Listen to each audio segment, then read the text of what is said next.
Dan berikutnya saya akan berikan kesempatan kepada paslon nomor urut 2 untuk bertanya kepada paslon nomor urut 4. Waktunya 1 menit, silakan. Ya. Baik, ya karena tadi yang menjawab Pak Hugua, saya kasih kesempatan Pak Hugua yang bertanya saja. Ini kerjasama yang keren ini. Ibu Tina, Pak Eksen,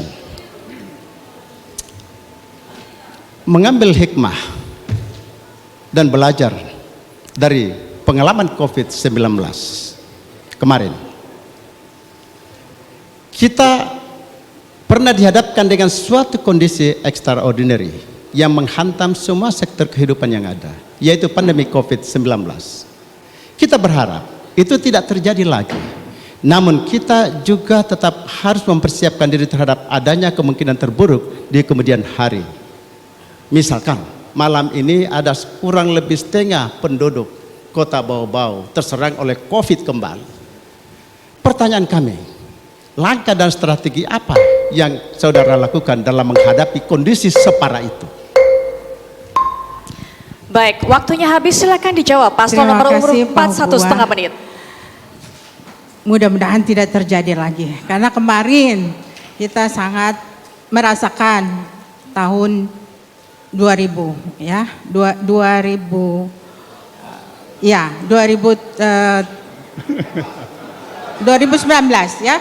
sampai 2020 ya.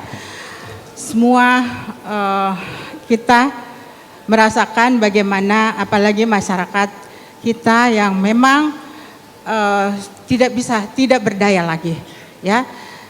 Untuk kedepannya kami juga sudah mempersiapkan, tentu yang paling penting di sini untuk bagaimana sosialisasi mengenai kesehatan itu sendiri kepada seluruh masyarakat ya, agar hal-hal seperti pandemi tersebut tuh tidak akan terulang lagi, karena itu bukan itu namanya wabah, jadi tidak diinginkan oleh masyarakat seluruh dunia tentunya.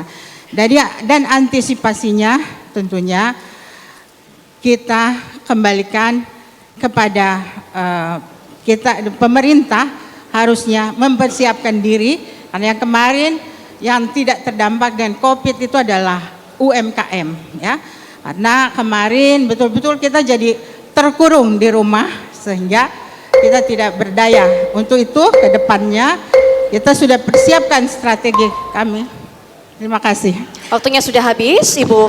Langsung saja diberikan tanggapan oleh paslon nomor urut 2. Waktunya 1,5 menit.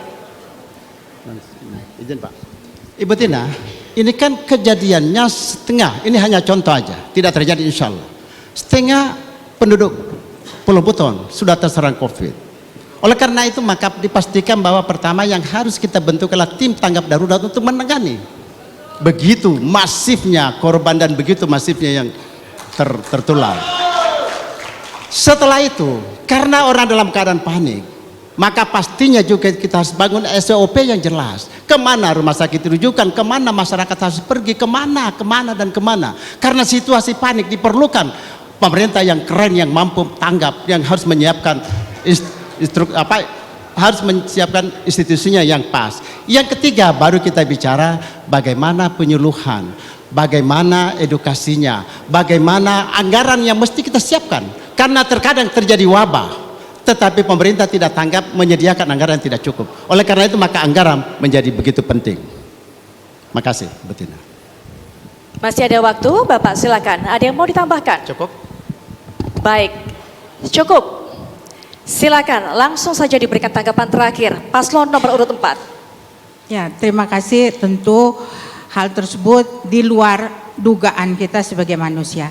Dan seperti yang tadi Pak Hugua katakan, pemerintah Indonesia tentunya secara cepat menyediakan anggaran untuk pencegahan dan penanggulangan COVID tersebut, yang alhamdulillah Indonesia cepat keluar dari pandemi tersebut ya. Insya Allah kalau Tina Iksan yang jadi gubernur, seperti yang tadi Pak Hugua katakan, insya Allah kami sudah siap, karena program itu ada di program Bahtera Mas Berlayar Kembali. Terima kasih. Masih ada waktu, silakan ditambahkan. Bapak ingin menambahkan?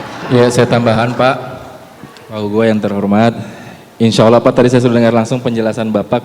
Saya rasa itu juga ide yang harus diapresiasi. Dan insya Allah kalau misalnya kami terpilih, saya akan panggil Bapak untuk bantu kami untuk menanggulangi COVID itu. Terima kasih. Baik, sudah cukup. Baik, sesi ini silakan untuk duduk kembali ke tempat masing-masing pasangan calon 4 dan 2.